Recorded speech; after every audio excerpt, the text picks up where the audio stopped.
Years old, and if you asked most people to describe me, they'd probably say I'm steady, reliable, the kind of woman who pays her bills on time, keeps the fridge stocked, and never forgets to get gas before the warning light comes on. Some might call it boring. I call it peace. I work in IT at a mid-sized firm. Nothing glamorous, but I like it. Stability has always mattered more to me than flashy titles or endless risks. Maybe that's why I thought my relationship with Ethan worked. We'd been together for nearly 4 years. I thought we'd built something real. When we first met, Ethan was finishing grad school. Money was tight, so I helped carry us for a while, paid the rent, handled groceries, kept the lights on. I didn't resent it. I believed in him, in us. And when he landed his first decent job in marketing, I told myself all the sacrifices were worth it. Heading into our 10-year college reunion, I felt proud. I wasn't rich, but I was steady. I imagined walking into that banquet hall with Ethan by my side, showing people the life I'd built. A quiet victory, really. The thought even had me considering something bigger, the kind of bigger that comes in a velvet box. But the night didn't turn out the way I imagined. The drive to campus was ordinary enough. I was behind the wheel of my faithful little Honda Civic, the one car I've owned longer than most people keep relationships. Ethan sat beside me, scrolling through his phone, using the camera to check his hair. "You're quiet," he said without looking up. "Just thinking," I replied, eyes fixed on the road. "About what?" "Seeing everyone again. 10 years feels like forever, and yesterday at the same time." He smirked, finally meeting my eyes. "Don't get too sentimental. Reunions aren't movies. Most of those people probably don't even remember you." The words stung, but I laughed softly. "Thanks for the pep talk." He leaned back, folding his arms. "I just don't want you expecting some grand moment. Honestly, you'll probably hate it. Or maybe it'll be good to catch up," I countered. He gave me a smile that wasn't really a smile at all. "You're so predictable, Lenora. Always expecting things to turn out fine. That's your problem." I didn't ask what he meant by problem. I just tightened my grip on the wheel, a knot forming in my stomach. The banquet hall looked exactly as I remembered. School colors draped on banners. The faint smell of buffet food lingering in the air. Clusters of people laughing too loudly, like they were desperate to prove they hadn't aged a day. Ethan straightened his jacket and slipped his arm through mine. For a moment I felt proud again.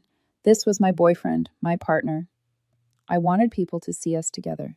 The first hour wasn't terrible. We traded stories with classmates, compared jobs, marriages, kids. One woman clapped my shoulder, laughing, "Lenora, you were always the calm one." Ethan chuckled into his wine glass. Calm. Predictable. That's Lenora.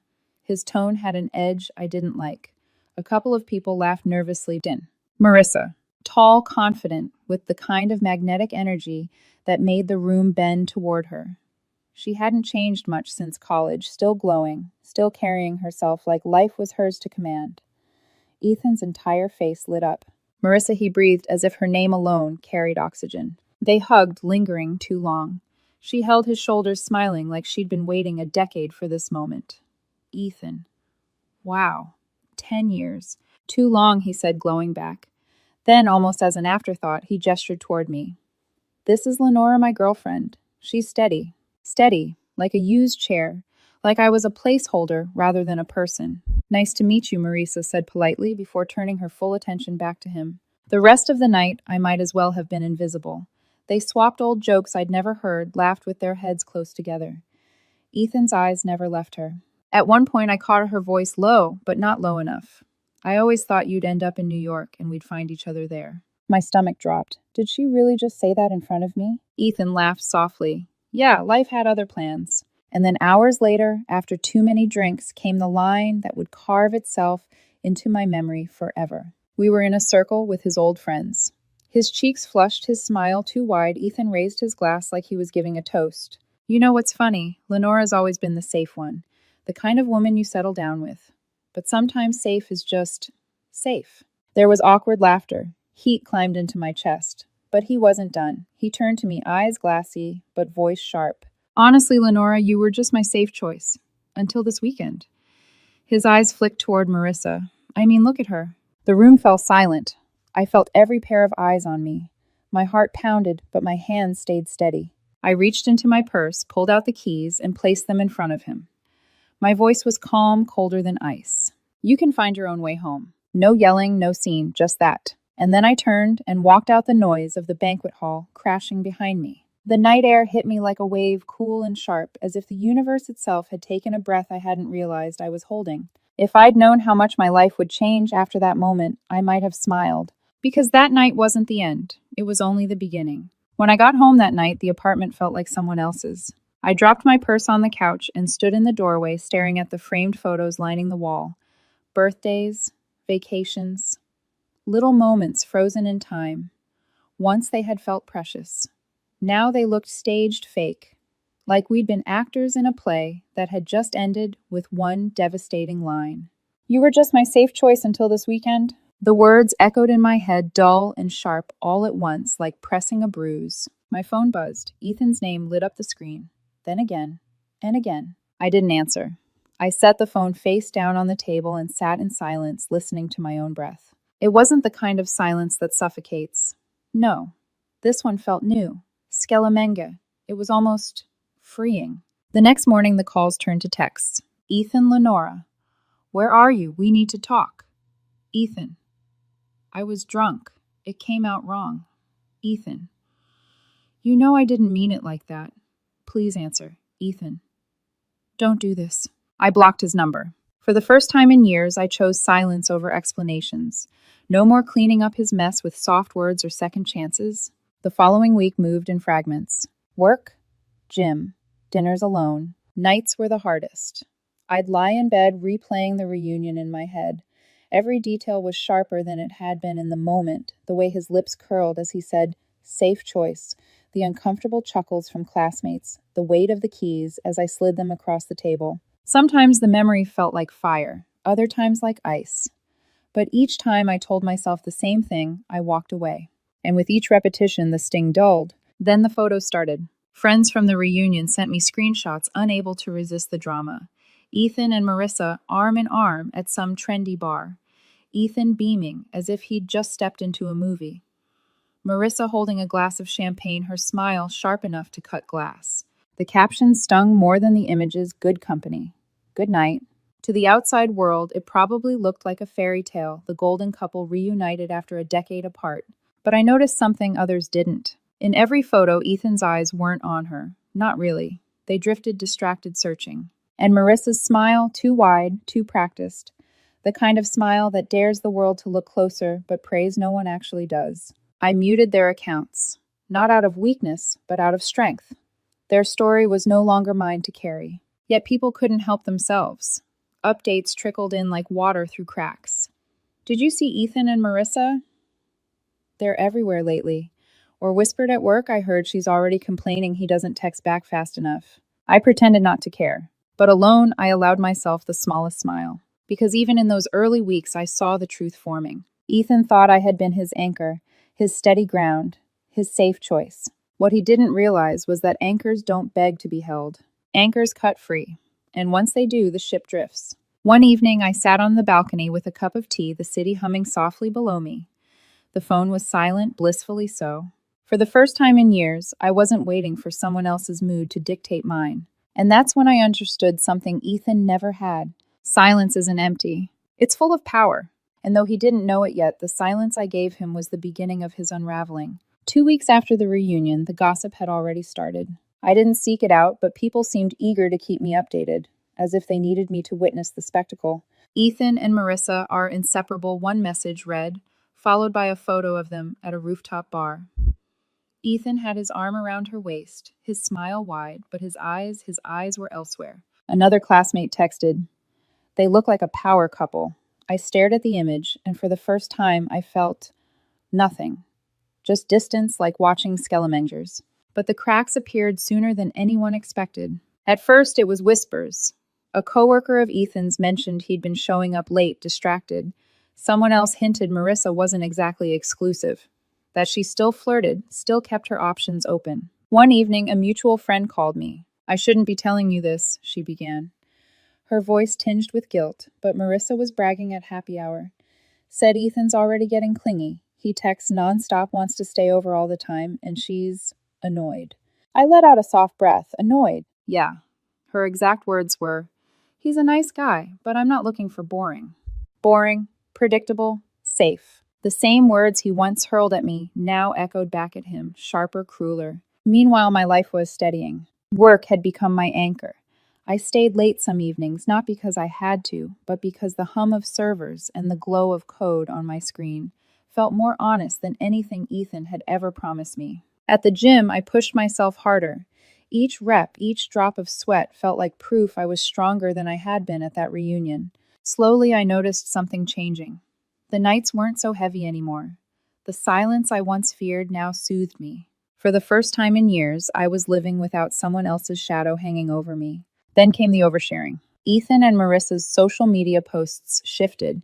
At first, glossy pictures of expensive dinners, hotel lobbies, champagne glasses clinking.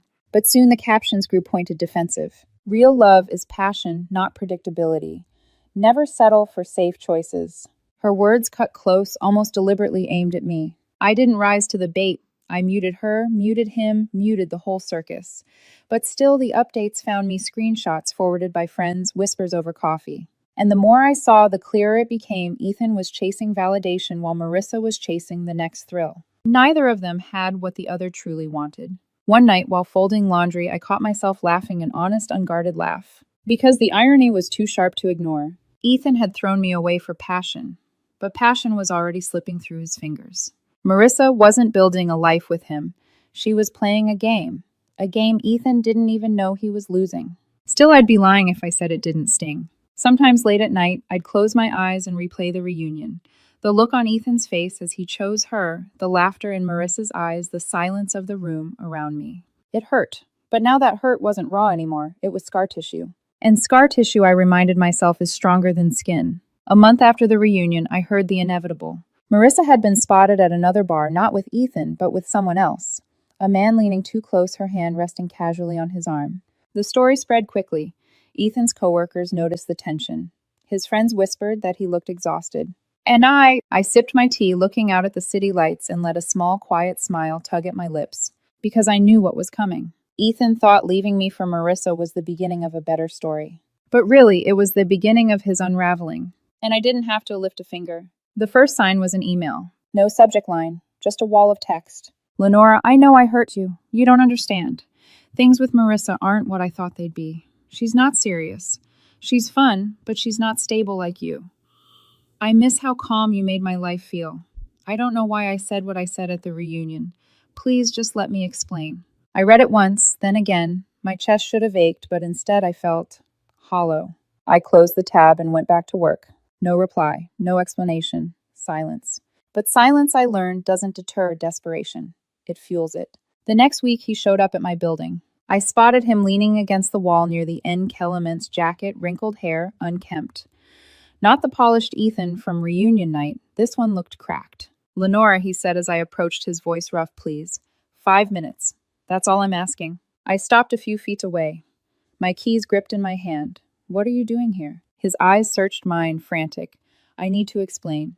Marissa, she's not who I thought she was. She played me. She never wanted anything serious. And when I tried to commit, she laughed. Laughed, I repeated flatly. She called me her experiment. His voice broke on the word. Said she just wanted to relive college for a while. I was nothing more than a placeholder. The irony was almost too sharp to bear. I let the silence stretch until he squirmed. Finally, I said quietly, do you hear yourself, Ethan? Do you realize those are the same words you branded me with? His face crumpled. It's not the same. It's exactly the same. He stepped closer, eyes shining with desperation. Lenora, I was wrong. You were never just the safe choice. You were my safe place. I see that now. I miss it. I miss you. I studied him. The man who once dismissed me as predictable now begged for the stability he'd thrown away. But my voice was steady. You didn't call me safe by accident, Ethan. You meant it. You meant every word. And I heard you. Loud and clear. His breath caught. So that's it. You're just going to turn your back. After everything, I tilted my head. Funny. That's exactly what you did. He looked at me then with something raw, not love, not even regret, but panic. A man realizing the ground beneath him was gone and he had no anchor left to hold. Please, Lenora, he whispered, voice cracking. Don't let this be the end. I unlocked the door, meeting his gaze one last time. It already was. The moment you chose her over me. Then I stepped inside, closed the door behind me, and let the deadbolt click. On the other side, I could hear him breathing faint and uneven. Then silence. I leaned against the door, heart steady. For months I had feared silence, but now I understood silence isn't weakness, it's power. And for the first time, I wasn't the one unraveling. He was. Time has a way of smoothing sharp edges. Weeks passed. The sting of reunion night dulled into something distant, like an old scar I could touch without flinching. At work, I threw myself into projects. My manager noticed. One afternoon, she called me into her office. "Lenora, you've been killing it lately. I'd like to put you up for lead." I blinked, stunned. Lead the role Ethan once teased me about. You're too careful, too steady. Leadership takes boldness. Turns out steadiness was exactly what people wanted. I accepted the promotion with quiet pride. Life outside work blossomed too. At the gym between sets, a mutual friend introduced me to someone new. His name was Daniel. Tall, kind eyes. The kind of smile that wasn't rehearsed, but warm, genuine. We started talking after workouts, then coffee, then dinners that didn't feel like performances, just conversations that stretched easily into the night. Daniel didn't care what car I drove or how many zeros were on my paycheck. He cared about how I laughed, how I listened, how I showed up. It was refreshing. No games, no drama, just presence. I wasn't rushing into anything, but for the first time in months, I felt light. Meanwhile, Ethan's story was writing itself without me. The glossy photos with Marissa had vanished. No more champagne toasts, no rooftop selfies. In their place, the occasional grainy shot of Ethan alone at a bar, shoulders hunched. Whispers trickled through our circles. Marissa had dropped him, publicly dismissed him with the same cruelty he once used on me. He'd begged, of course, but she'd moved on before the begging even began. I didn't laugh, not out loud, but deep inside I recognized the symmetry. What you give to others eventually returns. Then came the test. A friend invited me to his engagement party, a night of music chatter, clinking glasses.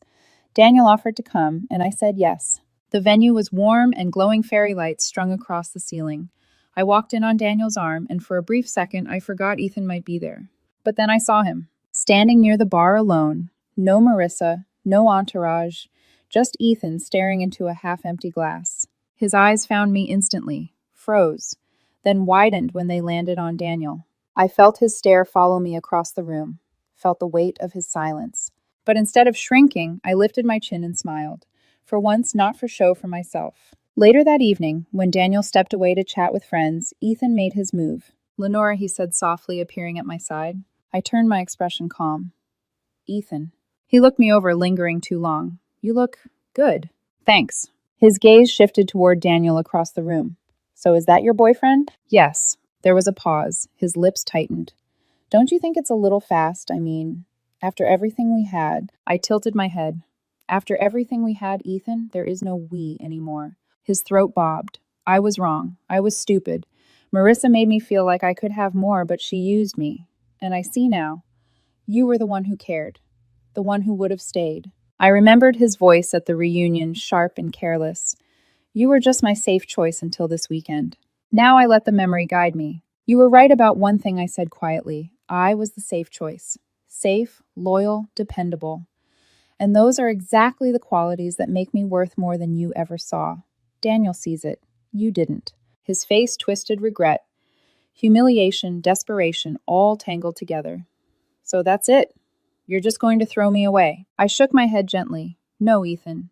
You threw me away. I just stopped picking up the trash. Before he could respond, Daniel returned, sliding an arm around my waist. I leaned into him, smiling naturally. Ethan's lips trembled, his eyes glassy. But I didn't stay to watch him crumble. I had no interest in footnotes when I was already writing a new chapter. As the night wore on, laughter filled the room. Daniel told a story that made me laugh so hard I nearly spilled my drink. And for a moment I caught sight of Ethan at the edge of the crowd, standing alone watching. He looked smaller than I remembered, diminished. And I realized then he wasn't the main character anymore, not in my life. He was just background noise. A few months later, life had settled into something I never thought possible back on that reunion night. My mornings began with coffee on the balcony, the city still half asleep. Daniel's laughter drifting from the kitchen as he hummed while cooking breakfast. My evenings were filled with purpose, leading my team at work, mentoring younger colleagues, stepping into a role I once believed was beyond me. It was Skelamengi. The same steadiness Ethan mocked as predictable had become my foundation for growth. What he dismissed as safe was what made me strong. Every so often I'd hear about him. Through the grapevine, whispers floated. Ethan was drinking too much. He'd been demoted at work after too many mistakes. Marissa was long gone already, flaunting another golden boy on her arm. And Ethan, he was left chasing shadows. Part of me thought I'd feel satisfaction, that I'd drink it in like revenge. But instead, all I felt was distance, because somewhere along the way, Ethan stopped mattering. He wasn't a chapter in my story anymore, just a footnote. One evening, Daniel and I attended another gathering. A different party, different lights, different faces. Yet across the room I saw Ethan again. He looked worn, older than his years. The sharpness in his eyes was gone, replaced by something hollow. For a moment, his gaze found mine. He opened his mouth like he might say something. But then he saw Daniel's hand resting gently on mine the easy way I leaned into him, the laughter spilling from my lips. And Ethan looked away. No words, no begging, just silence. The same silence I had given him months ago, only this time it wasn't mine. It was his. Walking home that night, Daniel squeezed my hand. "You're quiet," he said, smiling softly. "I'm just thinking," I replied. "About what?" "About how sometimes," I said, glancing up at the stars, "the things that break us are the same things that set us free." Daniel nodded, pulling me closer as we walked. "Then maybe they're not really breaking us, just redirecting us." I smiled. He was right. Ethan once said I was predictable, that I was safe. But safety isn't weakness. It isn't boring. It's the reason I walked away, the reason I rebuilt, the reason I found someone who values me not as a fallback, but as a choice. A real choice. And that was the difference Ethan would never understand. Because the thing about being someone's safe choice is this: once they discard you, they don't get to circle back. Not when safety starts looking attractive again. By then it's too late. As Daniel and I stepped inside my apartment, warm light spilling across the floor, I felt something settle deep inside me. Peace. Not the fragile peace of predictability Ethan once mocked, but the kind that comes from knowing I had survived the storm and built something stronger on the other side. Ethan was gone. Marissa was gone. The pain was gone. And I was still here. Not safe, not predictable. Steady, strong, chosen. And for the first time, I realized